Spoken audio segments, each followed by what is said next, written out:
चारों अतराफ से काबुल में दाखिल हो गए। दारुल हुकूमत पर हमला न करने का मुआहिदा भी तय पा गया। तर्जुमान का कहना है कि ताकत के जरिए कब्जा करना नहीं चाहते। तमाम तिजारती इदारे और बैंक अपना काम जारी रखें, कोई नुकसान नहीं पहुंचाया जाएगा।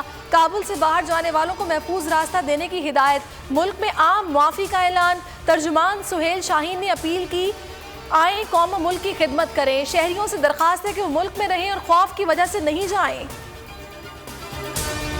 ने वक्ती तौर पर काबुल एयरपोर्ट बंद कर दिया। पीआईए और दीगर एयरलाइंस के तैयारे फंस गए। पीआईए के 2 तैयारों में से एक को उड़ान भरने की इजाजत मिल गई।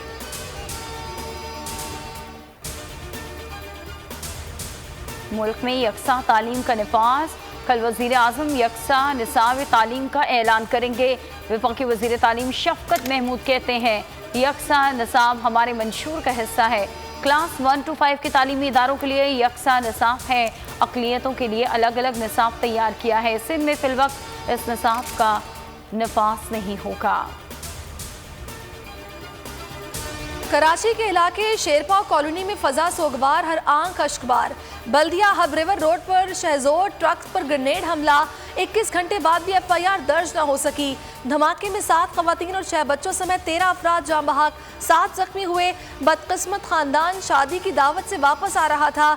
20 से 25 अफराद सवार थे। ताल्लुक स्वात से है। नूर मुकद्दम कातिल केस थेरेपी सेंटर के मालिक समेत 6 गिरफ्तार। मुलजिमान का 1 रोज़ा जिस्मानी रिमांड। तमाम अफराद को गुज़श्ता शब गिरफ्तार किया गया था।